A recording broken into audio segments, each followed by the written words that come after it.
우리가 굉장히 나는 나 중심적이 아니라고 생각하지만 우리는 굉장히 나 중심적이고 그리고 내 좁은 틀 안에서 살고 있다는 것, 이것을 우리가 생각해야만 합니다. 자, 예를 들어 볼까요? 요즘 이제 여러 가지 그 애완견이라고 하면 큰일 난다고 하더라고요. 반려견이라고 안 하면은 어쨌든 그렇게 뭐 강아지나 고양이를 같이 집에서 키우는 사람들이 많이 있어요. 그러다 죽습니다. 그 다음이 문제예요. 그것 때문에 잠을 못 자는 분들, 또 그것 때문에 밥을 못 먹는 분들, 그것 때문에 매일 어떤 죽은 강아지 혹은 고양이가 생각난다고 어쩔 줄 몰라 하는 분들 많이 계시더라고요. 그런데 저 아프리카에서, 아니 가깝게 여기 뭐 중동이나 아니면 아시아에서 아직도 많은 사람들이 억울하게 죽기도 하고 그리고 무참하게 죽기도 하고 순교도 당하고 하는데, 그들이 죽는 이야기에 대해서는 우리가 그렇게 마음에 와닿지 않아요. 그렇죠? 죽었나 보다, 뭐 그런 일이 있었네, 그럽니다. 그렇죠? 왜 그럴까요? 여러분, 그것은 나도 모르게 우리의 생각은 나 중심적이고 굉장히 좁다는 거죠. 그렇죠? 오늘 우리가 같이 좀 생각을 다시 크게 하면서 오늘 하나님께서 우리에게 주시는 하나님의 말씀이 무엇인지를 생각해 봤으면 좋겠는데요. 그러기 위해서 우리가 한번 태양계를 여러분들이 한번 생각해 보지 않겠습니까? 태양계에서 은하계가 아니고 태양계를 얘기하는 겁니다. 태양계에서 태양이 차지하는 질량은 99.87%입니다.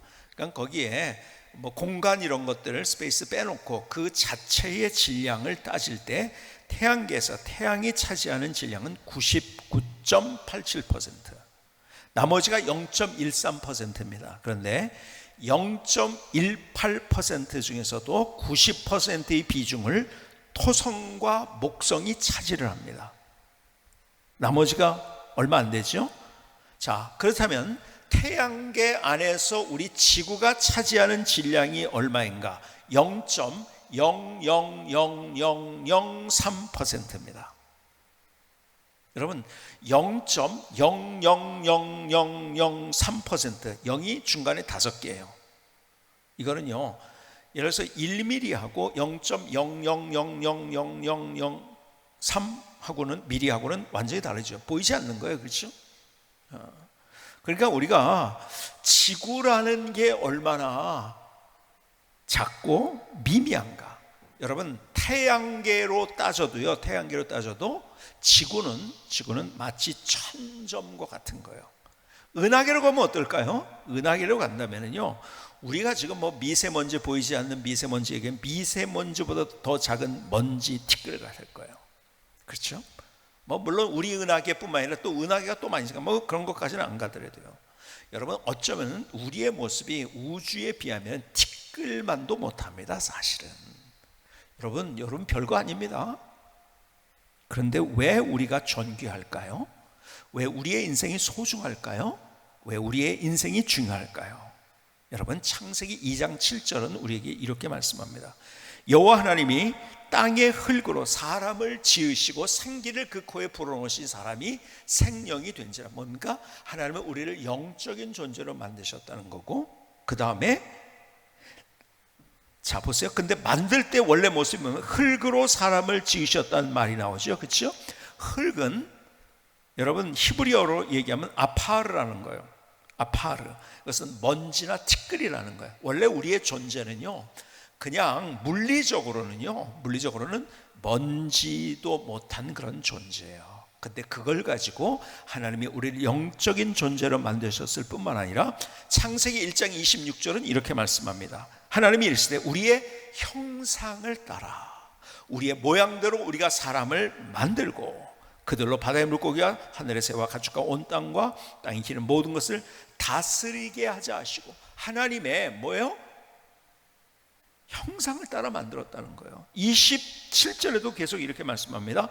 하나님이 자기 형상 곧 하나님의 형상대로 사람을 창조하시되 남자와 여자를 창조하시고. 자 보세요. 우리는 어떤 흙이라는 것이 먼지라는 의미가 더 있는 거예요. 원래 원어적인 의미가 먼지보다 못한 우리의 존재예요, 물리적으로 따질 때는.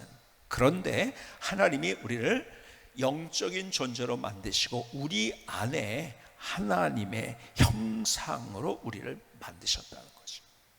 여러분, 그래서 우리가 소중한 거예요. 그래서 우리가 중요한 거예요. 그래서 우리의 인생이 보배로운 거예요. 여러분, 하나님의 형상으로 지음을 받았다는 것이 그래서 진리인 거예요. 여러분, 우리의 가치가 그래서 무엇과도 비교, 먼지가 물리적으로는 먼지입니다. 온 우주를 따질 때. 근데 우리의 가치가 그렇게 소중하고 중요하고, 그리고 대단한 것은 바로 우리가 하나님의 형상으로 지음받은 영적인 존재이기 때문에 그렇습니다. 자, 그런데 보세요. 세상 사람들은 자기들의 프레임을 가지고 있어요. 막연한, 사실 그것이 비논리적인 프레임이죠. 프레임이라는 말이 뭐죠? 원래는 프레임이라는 말이 사전적 정의로는 창틀 혹은 테두리라는 뜻이에요. 그래서 뜻이 발전해서 건축물 등의 기본 구조 혹은 기계 장치들의 골격 구조, 골격 구조를 얘기할 때 프레임이라고 합니다. 그런데 그것을 우리가 이제 프레임이라고 쓸 때 또 요즘은 이런 말이 있죠. 생각의 틀이에요. 우리가 세상 사람들은 이 큰 하나님의 의도와 하나님의 창조의 섭리를 모른 채 작은 창틀 혹은 작은 프레임으로 인생을 보고 있다는 거죠. 그래서 불행한 거예요. 예를 들자면 이런 거예요. 세상은 진화되어서 더 좋은 세상이 된다는 거죠. 그런데요, 사실은 과학에서 얘기하는 기본 전제는요, 제가 누누이 말씀드린 것처럼 이런 무질서도가, 엔트로피가 증가하는 거, 무질서도가 증가하는 거예요. 더 좋아지지 않습니다. 더 나빠지죠. 사람들은 이렇게 생각합니다. 내가 내 인생에 유토피아를 만들 수 있다고 생각합니다. 더 나아가서 과학이 발전해서 지구는 더 편리하고 행복해지는 것이 된다고 생각을 해요.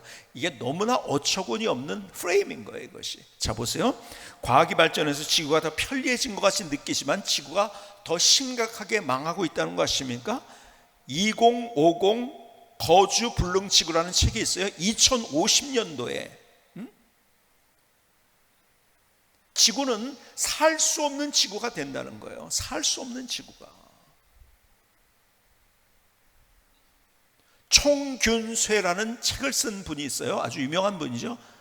제러드 다이아몬드라는 사람이요. 이 사람이요, 불과 얼마 전에 지구의 이 앞날이 50년 남았다고 얘기하는데 요즘은 뭐라고 하는지 아세요? 그분이 30년 남았다고 그래요. 왜요? 기후변화 때문에. 그래서 그분이 얘기하는 것은 이 인류 역사가 총, 그리고 균이 세균이라는 거죠. 쇠, 그리고 철, 이것 때문에 어떻게 변화됐는가에 대한 이야기를 쓰고 있는데요. 그 책에서 그 균이라는 것, 지금 보세요. 우리가 코로나 팬데믹으로 힘들어하고 있어요. 근데 이건 아무것도 아니라는 거예요. 여러분, 지금 이제 우리가 코로나가 벌써, 제가 한번 연구를 해봤더니요, 올해 초에 코로나가 뭐 3차 유행이다 뭐 어쩐다 그럴 때요, 보니까는 죽는 사람이 굉장히 많았어요. 근데 지금은 훨씬 더 많은 사람이 감염이 됐는데 죽는 사람이 불과 몇 명 안 됩니다, 지금. 그래서 영국 같은 데서는 어저께 신문을 보니까요, 이거는 코로나라는 것은 퇴치할 수 없고 백신을 맞아도 안 되고 독감이 영국에서만 1년에 2만 명이 죽는데요, 독감으로. 그러니까는 그거 같은 걸로 우리가 인정하고 그냥 같이 살아야 된다 그러는 거예요. 자, 그런데요, 이 제러미 다이아몬드라는 사람뿐만 아니라 다른 많은 사람들이 하는 얘기가 뭔지 아세요? 우리가 코로나 팬데믹은 힘들지만요, 이거는 아무것도 아니라는 거죠. 기후 변화 때문에요. 지금 코로나 팬데믹 때문에 우리나라에 뭐 100명이 죽는다, 200명, 1000명이 죽는다 이러면은요, 그거는요, 이제 앞으로 그거는요, 10,000명, 한 국가로 따질 때 10만 명, 100만 명 이 정도가 전 세계에서 따질 때 금방 억대로 그냥 갑자기 사람이 죽을 수 있는 그런 상황이 된다는 거죠. 여러분, 과학이 발전해서 지구가 더 편리해지고 더 나아지는 게 아니에요. 지구는 망해가고 있습니다, 지금. 특별히 그 기후변화 때문에. 그래서 이 세상이 더 불안해지고 화가 나는 세상이 되고 있어요. 여러분, 기계 문명이나 물질 문명이 얼마나 발전했습니까? 그럼에도 불구하고 사람들은 더 불안합니다, 그렇죠? 그리고 화가 나요. 더 우울합니다. 점점 더 그래요. 그러니까 세상은 위로의 메시지를 그래서 해주는 거예요. 뭐라고 위로의 메시지? 저는 그래서 제가 자주 니체 얘기를 하는데, 왜 니체를 얘기하냐면요, 제가 철학이나 역사나 이 모든 것들을 다 책을 읽어보니까 결국은요, 이 니체로부터 나오는 사상이 아주 갈라져가지고 그 내용으로 세상이 점령되어 있더라고요. 뭡니까? 니체의 중요한 명제가 뭐죠? 신은 죽었다는 거예요. 그리고 네가 능력이 있어, 네가 하면 돼. 그러니까요, 사람들에게 내가 할 수 있다고, 그러니까는 굉장히 뭐죠? 굉장히 위로를 주는 것 같아요. 내가 할 수 있다고? 나 못하는 줄 알았더니 아니야, 네가 할 수 있어. 너는 가능성이 있어. 그럽니다. 네가 문제가 아니야. 세상은 그래서 계속 나오는 책들 보세요. 위로의 책들인데요, 다 내용 보면 그거예요. 어떤 문제인지, 네가 가능성이 있고 너는 문제가 아니야. 부모가 문제야, 친구가 문제야, 환경이 문제야. 너는 문제가 아니야. 그러니까 너무 너 그렇게 힘들어하지 마. 여러분, 말초적인 감각적인 위로를 주는 거예요. 그리고 스스로 위로해. 더 나가서 어디까지 가는지 아세요? 죽으면 끝이야 그냥. 그러니까 지금을 즐겨. 그러니까 마음대로 살도록 부추기는 거예요. 그러니까 위로가 되는, 내가 마음대로 살아도 되는구나 그냥. 근데 그게 뭐냐면 말초적이고 감각적인 위로예요. 이건 뭔지 아세요? 우리를 더 불행하게 만듭니다. 마치 이거는 뭐 하는 것과 똑같아요. 몰핀을 맞는 것, 마약을 먹는 것과 비슷한 거예요. 왜요? 너무 좋아요. 여러분, 요즘 책 보면은요, 아주 위로를 너무너무 잘해줘요, 우리를. 근데 그 책 보고서 진짜 위로가 있으면은요, 점점 더 사람들이 우울증이 없어져야 돼요. 불안증이 없어져야 돼요. 점점 더 불안. 왜요? 말초적 위로기 때문에 나중에 더 우울한 거예요. 더 불안한 거예요. 더 세지는 거예요. 여러분, 마치 마약을 먹을 때 그런 것처럼 더 세지는 거예요. 문제 해결 안 되는데 당장에 위로가 되는 것 같으니까 사람들이 그걸 읽기 시작하고, 그러니까 베스트셀러가 되고. 아니에요. 결국 세상은 나를 중심에서 모든 것들을 생각하게 하고, 그리고 내가 할 수 있다고 얘기를 하고, 안 되면 네가 문제가 아니라 남이 문제라고, 환경이 문제라고 얘기하고, 그리고 죽으면 끝이니까 마음대로 지금을 즐겨. 이러면서 세상은 점점 안 좋은 세상으로 가고 있고, 거기에서 더 불안이 있고 더 우울이 있는 거예요. 그러나 성경은 우리에게 말씀합니다. 성경은 우리가 하나님의 창조의 원래 모습대로 회복할 때 우리가 미래가 있고 희망이 있다는 거예요. 하나님은 우리를 영적인 존재로 만들어 주셨기 때문에 하나님과의 관계 속에서 우리의 인생은 늘 행복이 무엇인지, 그리고 인생의 의미가 뭔지, 가치가 뭔지, 죽음가 뭔지를 우리가 깨달아 알 수 있다는 거죠. 여러분, 우리가 소중한 이유는, 내 인생이 중요한 이유는요, 물리적으로 따질 때는 별 볼 일 없어요. 나는 뭐예요? 먼지와 티끌 같은 거예요. 그러니까 사람들은 자존심을 가지고 살아야 돼요. 막 사람들에게서 나를 대해서 뭐라고 그러면 자기의 자존심을 짓밟았다고 어쩔 줄 몰라면서 달려들고 자존심 지키느라고 힘들게 인생을 살아가고 있어요. 근데요, 내가 누군지를 진짜 알면은 자존심으로 사는 것이 아니라 자존감으로 내가 멋진 인생을 살아갈 수 있는 거죠. 자, 다시 하나님이 원래 우리를 그렇게 창조하신 거예요. 멋지게 살 수 있도록. 근데 왜 우리가 그렇게 못할까요? 근원적인 문제를 성경은 딱 짚어서 우리에게, 내가 아무리 아니라고 부정해도 진리를 말씀합니다. 그 문제의 원인은 죄라는 거예요. 세상은 네가 문제가 아니야, 너 잘못해서가 아니야, 남이 잘못했고 뭐가 잘못해, 자꾸 탓을 하게 만들지만 성경은 그것이 나의 죄라고 말씀하고 있어요. 로마서 3장 23절은 말씀합니다. 모든 사람이 죄를 범하였음에 하나님의 영광에 이르지 못하더니. 죄 때문에 하나님의 수준과 우리의 수준이 달라져서 하나님과의 관계가 끊어졌다는 거죠. 그렇죠? 그것을 더 적나라하게 오늘 본문 이사야에서는 이렇게 얘기하고 있습니다. 여호와의 손이 짧아 구원하지 못하심도 아니요 귀가 둔하여 듣지 못하심도 아니라 오직 너의 죄악이 너희와 너희 하나님 사이를 갈라놓았고 너희 죄가 그 얼굴을 가려서 너에게 듣지 않으시게 합니다. 하나님과 우리의 관계가 깨져버렸어요. 그 문제의 원인은 죄라는 거죠. 그렇죠? 왜? 하나님은 죄를 볼 수 없는 분이시기 때문에. 하나님과의 관계가 깨져버린 거예요. 자, 그런데 여기서 한번 생각해 봅시다. 그러면 가장 큰 죄가 뭘 것 같아요? 우리가 세상에서 가장 큰 죄는 살인, 강도입니다. 사람을 죽였어요. 의도를 가지고 사람을 죽였을 때 가장 큰 죄라고 얘기합니다. 그래서 사형까지 가는 것은 뭐냐? 살인입니다. 근데 그거보다 더 큰 죄가 있다고 성경은 얘기해요. 뭘까요? 다른 것은 죄의 결과일 뿐이야. 사실은 뭔지 아세요? 하나님을 하나님으로 인정 안 하는 거예요. 이런 거죠. 가정에 자녀들이 있어요. 부모 입장에서는 자녀들이요, 잘못하고 때로는 부모를 속이고 뭐 거짓말을 하고 뭐 어쩌고 저쩌고 잘못해도요, 그 자녀로서 인정을 해줘요. 그렇죠? 근데 이거 하나만은 안 돼요. 여러분, 그 자녀가요 강도 짓을 하고 도둑질을 하고 나쁜 짓을 하고 다른 사람을 폭행하고 이래도요, 부모는 끝까지 그 자녀를 기다리고 그리고 그 자녀에 대해서 잘 되기를 기다리면서 있어요. 응? 교도소에 가면 교도소에 면회 가는 유일한 사람은 부모님이에요. 그렇죠? 다른 사람이 다 손가락질해도. 근데 이건 아니에요. 부모님을 부모님으로 인정하지 않는 거예요. 당신이 뭐 내 부모라고, 무슨 내 아버지야? 내 엄마야? 이거는요 있을 수 없는 일이죠. 그렇죠? 여러분, 우리가 하나님께 우리가 제일 큰 죄가 뭔지 아세요? 하나님을 하나님으로 인정 안 하는 게 우리의 죄인 거예요. 그렇죠? 우리를 만드신 분, 우리를 사랑하신 그분을. 그렇죠? 여러분, 죄의 문제가 해결돼야 돼요. 그런데 그 죄의 문제는 내 노력으로 되는 게 아니에요. 세상의 모든 다른 종교는 노력을 얘기합니다. 여러분, 로마 캐톨릭이 잘못된 것이, 그래서 제가 얘기한 대로 중세 시대가 된 것, 콘스탄티누스 이후에 교회가 원래 무브먼트가 돼야 되는데 위에서 명령 구조로 바뀌고 교회가 기득권이 됩니다. 그리고 그 기득권을 유지하기 위해서 성경을 제대로 안 가르쳐요. 뭐라고 하는지 아세요? 하나님은 사랑의 하나님인 걸 안 가르쳐요.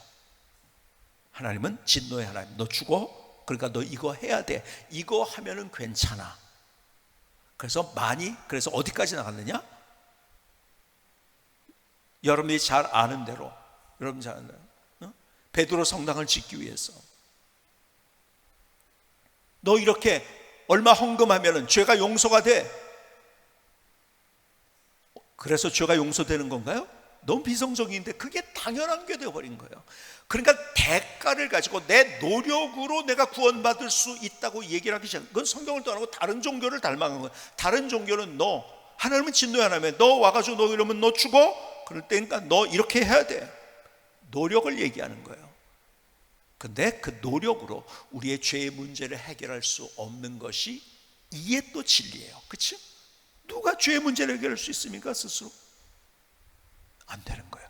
그래서 하나님이 우리를 사랑하셔서 우리가 해결할 수 없는 그 죄의 문제를 해결해 주셨어요. 예수 그리스도의 십자가의 보혈로 내가 받아야 될 죄의 형벌을 대신 받으셨어요. 그렇죠? 그래서 그를 믿음으로 우리가 구원받고 하나님의 자녀가 된 거예요. 그것을 구원받았다고 얘기하는데, 구원받았다는 얘기는 뭐라고요? 하나님의 자녀가 됐다, 하나님의 백성이 됐다, 천국을 소유했다, 영원한 생명을 가졌다는 뜻이에요. 하나님과 같이 다시 우리가 이제는 은혜의 보좌 앞에 담대히 나갈 수 있는 자가 됐다는 거예요. 무엇을 통해서? 예수님의 십자가를 통해서. 그래서 성경이 뭔지 아세요? 성경의 이야기는 하나님의 사랑의 스토리라고 했어요. 근데 사랑하셔서 뭐 하시는가? 사랑하셔서 우리를 구원하시려는 하나님의 열정, 그것이 성경에 담겨져 있어요. 창세기에서부터 요한계시록까지는 하나님이 우리를 사랑하시는데, 사랑한다고 그냥 끝나는 게 아니에요. 사랑하셔서 우리를 어떻게, 우리가 죄로 말미암아 소망이 없고 내일이 없고 불행하게 우리 인생을 살고 있는데 그것을 해결해 주는 방법을 하나님께서 말씀하신 거예요. 그것은요, 창세기부터 요한계시록까지 흐르는 중요한 것은 하나님 나를 사랑하셔서, 그래서 예수님의 십자가, 성경의 모든 포커스는 예수님의 십자가 앞에 맞춰져 있습니다.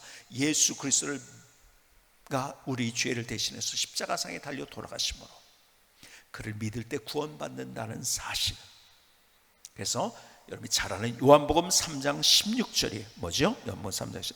하나님이 세상을 이처럼 사랑하사 독생자를 주셨으니 이는 그를 믿는 자마다 멸망하지 않고 영생을 얻게 하려 하시면. 여러분 이것을 주문으로 외우면 안 돼요. 여러분 이거 자주 묵상하면 너무 좋은, 정말 기가 막히는, 하나님이 나를 사랑하셨다는 거예요. 그래서 내게 소망이 없는, 스스로 내 문제를 해결할 수 없는 나를 위해서 예수님께서 십자가상에서 돌아가신 거예요. 독생자를 주셨으니 이는 그를 믿는 자마다 예외 없이 멸망하지 않고 영생을 얻게 하려 하십니다.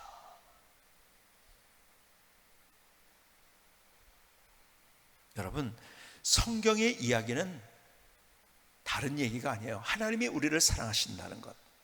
자, 성경은요, 잘 보세요. 다른 종교의 어떤 경전에서도 이야기할 수 없는 이야기를 합니다. 세상의 시작을 얘기합니다. 어떤 경전도 세상의 시작을 얘기 못합니다. 왜? 하나님이 창조하셨기 때문에 시작을 아시는 거죠. 세상의 마지막을 얘기합니다. 왜? 하나님이 마지막. 세상의 다른 종교는 죽음을 정확하게 얘기하지 못해요. 그런데 성경은 죽음을 정확하게 이야기합니다. 죽음 후를 정확하게 얘기하지 못해요. 막연하게 그럴지 모르겠다는 거예요. 그런데 분명하게 선언하는 것 성경이에요. 왜요? 하나님이 성령의 감동으로 쓴 책이기 때문에 하나님의 마음을 쓴 거예요. 그런데요, 그 내용은 뭐냐? 하나님이 나를 사랑하셔서 결국은 나를 구원하시려는 하나님의 마음을 쓰고 있는 거예요. 세상 사람들은요, 성경이 굉장히 좋은 책이라고 얘기하면서 성경을 잘 이해 못해요. 그러니까 이런 얘기하는 거죠. 진리를 알지니 진리가 너희를 자유케 하리라. 야, 대단한 말씀 거기에 있다고. 무슨 말인지 몰라요. 그러니까 진리가 너희를 자유케 하라는 것은 너무 얕게, 철학자들도 얕게 이해하라는 거예요. 무슨 철학을 연구하고 뭐 진리를 탐구하면은 무슨 그것이 자유케 한다. 이게요, 사실 말이 됩니까? 이게 무슨 일상생활에 이것이 적용이 될 수 있는 말입니까? 진리가 너희를 자유케 한다는 것이 적용도 안 되는 거예요. 그러니까 철학적인 얘기로 성경을 끝내려고. 근데 성경은 철학적인 얘기가 아니죠. 생명력 있는 이야기죠. 진리가 뭐예요? 진리가 뭐예요? 우리는 죄인이에요. 하나님이 천지를 창조하는데 우리가 하나님을 떠났어요. 우리는 죄인이에요. 그 문제를 해결할 수가 없어요. 그래서 우리는 내일이 없어요. 소망이 없어요. 불행하게 사는 거예요. 근데 죄의 문제를 십자가에서 해결해 주신 거예요. 그래서 그를 믿음으로 우리가 구원받는 거예요. 이것이 진리예요. 그것이 우리를 자유롭게 하는 거예요. 뭘 자유롭게 하냐? 우리 죄에서 우리를 자유롭게 한 거죠. 그렇죠? 세상의 다른 모든 것으로부터, 불안과 염려와 걱정과 근심으로부터 자유. 왜요?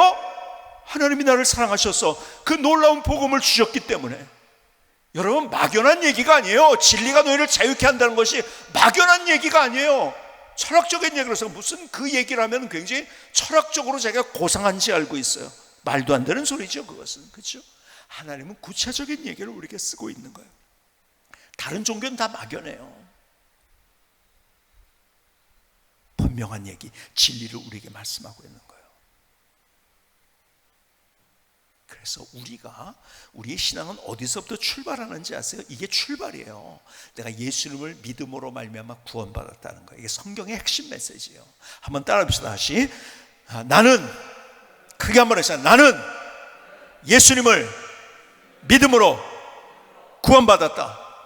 여러분, 우리가 늘 이것이 우리의 신앙의 베이스가 되고 기초가 되는 거예요. 여기서부터 출발하는 거예요. 저 인생의 뒤를 돌아볼 때, 제가 서교초등학교 이런 것을 나왔는데요, 거기에서 가까운 데가 홍익대학인데 홍익대학 바로 건너편에 지금 공원이, 조그만 공원이 되는데 조그만 놀이터였어요. 거기 시소가 있고 그네가 있고, 그네에 앉아서 하늘을 봤어요. 초등학교 때 왜 그런 생각을 했는지 모르겠어요. 저 하늘에, 저 우주에 끝이 있을까? 끝이 있다는 건 또 뭐예요? 또 뭔가 그 다음에 있다는 거 아니에요? 또? 끝이 있다? 그럼 그 다음은 뭔가? 제가 이런 고민을 참 많이 했어요. 제가 초등학교 때 왜 이런 고민을 했는지 모르겠어요. 그러다가 중학교를 들어가면서 제가 죽음에 대한 두려움에 대해서 생각해 보기 시작. 너무 두려운 거예요, 인생이. 성경을 보니까 지옥이 있더라고요. 두려운 거예요. 죽음 자체도 두려운 거예요. 여러분, 그래서 죽음에 대한 두려움 때문에 내가 이걸 어떻게 되는 고민을 가지고 있어요. 누구에게도 얘기하지 못하는 것 같아요. 그러다가 고등학교 때 제가 복음을 만난 거예요. 하나님의 말씀.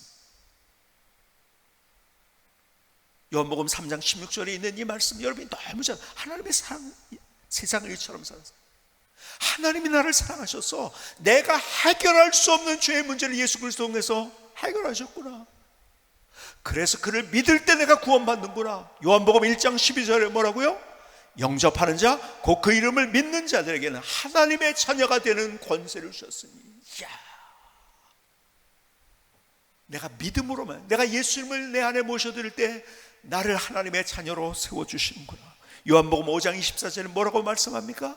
내가 진실로 진실로 너에게 이르노니 내 말을 듣고 또 나 보내시를 믿는 자는 영생을 얻었고 심판에 이르지 아니하느니 사망에서 생명으로 옮겼느니라. 영생을 얻었고, 이야, 하나님이 나에게 하나님의 자녀로 나를 인정해 주셨을 뿐만 아니라 예수 그리스도를 믿음으로 말미암아 영원한 생명을 주셨다는 그 사실이 저에게 얼마나 놀라운 복음이 되었는지. 여러분, 그러니까요, 그 다음부터는 어떤지 아세요? 여러분, 사소한 것 가지고 그 두려움이 없더라고요. 염려가 없더라고요. 여러분, 내가 이 예수 믿음으로 말미암아 구원받았다는 사실, 영원한 생명을 소유했다는 사실, 이 놀라운 사실을 내가 인생의 그림을 가지고 있으니까요, 여러분, 사소한 것 가지고서 그렇게 째째지지 않더라고요. 내가 어떤 일 때문에 그렇게 두려워하고 염려하고 절망하고 낭망하지 않더라고요. 여러분, 이 땅에서 하나님이 우리에게 풍성한 또 역전의 드라마도 보여주고 하나님이 누구신가를 보여줘요. 그러나 내가 이 자리에서 지금 죽는다 할지라도 나의 마지막은 뭐예요? 더 영광스러운 천국인 거예요. 자신 있죠? 세상은 자꾸 그런데 위로해요. 어떻게 위로하느냐? 아, 너 할 수 있어, 해봐. 안 되니까 또 절망하죠. 아, 그래도 네 탓이 아니야, 다른 사람 탓이야, 뭐 이런 자꾸 위로해요. 그래서 점점 더 불행해지는 거예요. 계속 말씀드려요. 그래서 그렇게 살았던 니체가 그렇게 불행하게 인생을 마감했잖아요. 여러분, 우리는요, 그 작은 프레임으로 살면 안 돼요. 다시 하나님이 내게 무엇을, 인생과 삶과 우주와 생명과 천국과 내일과 미래와 우리 인생의 마지막과 이 모든 것들을 뭐라고 말씀하셨는가? 한마디로 내가 예수 그리스도를 믿음으로 말미암아 구원받는 하나님의 은혜를 주셨어요. 이것이 우리의 신앙의 중심이 돼야 되고, 이것이 신앙의 중심이 될 때 우리는 다른 인생을 사는 거예요. 다시 한번 따라할까요? 나는 예수님을 믿음으로 구원받았다. 김승규 선교사님의 찬양을 들으시겠습니다.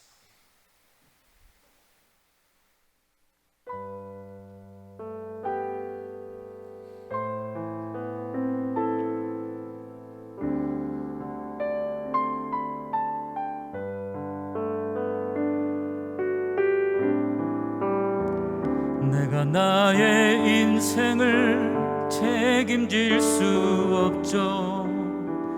내가 나의 인생을 보장할 수 없죠.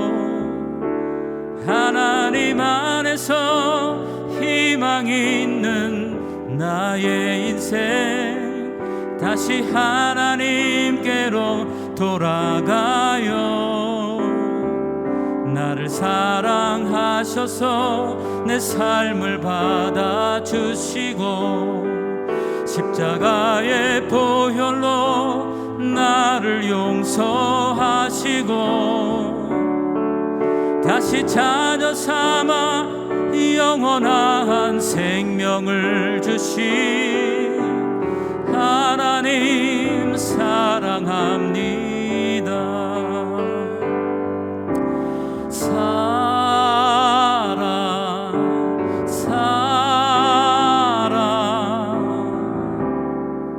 내 제사 해주시네.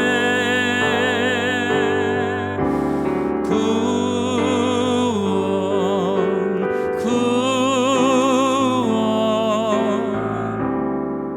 나를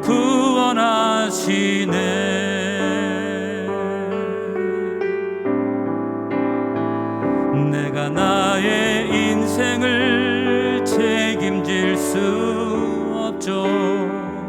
내가 나의 인생을 보장할 수 없죠.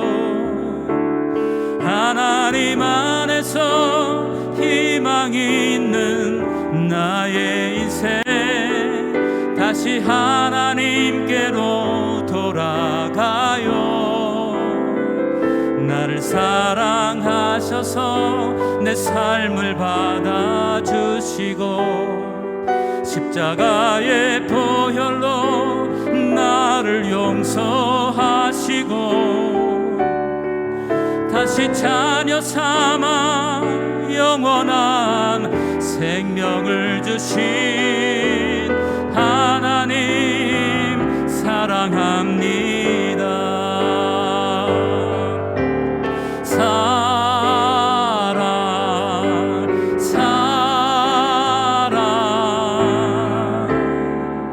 내 제사 해주시네.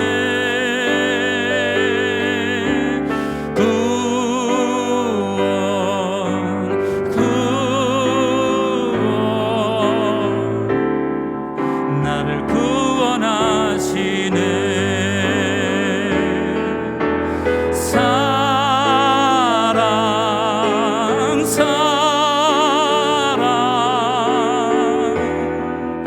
나를 세워주시네.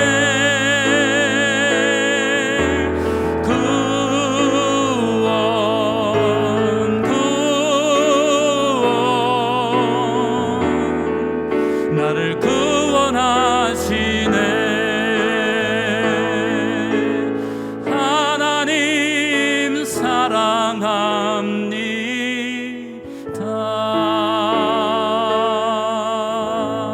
아멘. 하나님, 나의 고백입니다. 나의 결단을 주님 앞에 올려드리면 주님 감사합니다. 하나님 감사합니다.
세상 사람에게 가장 중요하고 소중한 선물이 뭘까요? 그래서 복음인 거예요. 여러분, 빌 게이츠가 돈을 무지하게 많이 벌었어요. 그렇죠? 그래서 그가 구원 얻었을까요? 세계에서 돈을 제일 많이 벌어서? 아니요, 더 불행해집니다. 자기의 가족들에게도 상처를 주고 자기도 불행해지고, 여러분 뉴스에서 많이 봤잖아요. 그렇죠? 자기도 불행하고 다른 사람도 불행하게 만들었어요. 행복하게 해준 것 같지만 자기 가장 옆에 있는 사람까지 불행하게 만들었어요. 왜 그런지 아세요? 세상에 다른 것으로 우리가 구원받을 수 없다는 거예요. 그것이 우리의 희망이 될 수 없다는 거예요. 하나님의 사랑, 그 구원만이 우리의 희망인 거예요. 그래서 우리가 다른 사람에게 그 복음을 전해야 돼요. 여러분, 다이아몬드 몇십 캐럿, 몇백 캐럿이 있는지 모르겠어요. 그보다 더 중요한 선물, 내가 어떤 정관장, 인삼, 홍삼 100개보다 더 중요한 선물, 그것이 복음인 거예요. 이 시대, 팬데믹 시대, 사람들이 어려워하는 시대에 더 필요한 것이 복음인 거예요. 그래서 우리가 912를 기억해야 돼요. 912가 뭐죠? 9월 12일이라는 거예요. 나의 소중한 사람을 위하여. 여러분들과 함께 같이 이것을 기도하면서 이 일을 하려고 해요. 912 나의 소중한 사람을 위해서. 여러분들이 전도 대상자 작전 카드가 있어요. 꼭 여러분이 쓰시기 바랍니다. 여러분들 오늘 교회 오신 분들은 여기에 주보에 있는 거고, 그 다음에 못 오신 분들은, 가정에서 예배를 드리신 분들은 여러분들이 모바일 주보를 클릭하면 제일 위에 또 클릭할 수 있는 게 또 하나 있어요. 거기 클릭하면 이게 나옵니다. 그래서 꼭 쓰셔서 여러분들 아무것도 안 하면 아무 일도 일어나지 않습니다.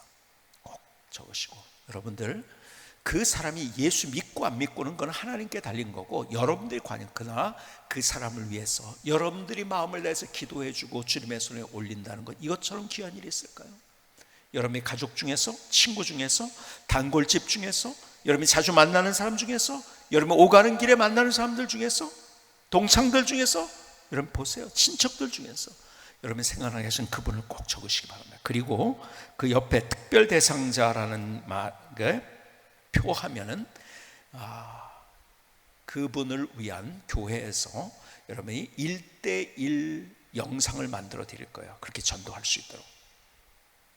쉽지 않은 일이지만 에너지를 쓰려고 해요, 교회에서도. 그래서 그걸 해줄 거예요. 그렇게 체크하면 그 영상도 만들어 주는데, 어쨌든 여러분들의 전도 대상자, 여러분의 주변의 소중한 사람들 주님께로 인도하십시다. 그래서 여러분들이 이것은 두꺼운 거는, 행복한 초대라고 쓴 것은 냉장고에 붙이거나 아니면 어디에 붙일 수 있도록 뒤에 자석이 있습니다. 그러면 책상 앞에 여러분들이 있는 곳에다가 위에다 올려놓고 혹은 붙여놓고, 왜냐하면 이걸 보고서 계속 기도하기 위해서 그런 거예요. 여러분 보여야 기도합니다. 그래서 꼭 자꾸 보게 만드는 거예요. 여러분들이 그냥 나는 그냥 혼자 이렇게, 그게 가장 이기적인 거예요. 가만히 생각하면, 제가 기도하면서 그 생각을 했어요. 저도 마찬가지예요.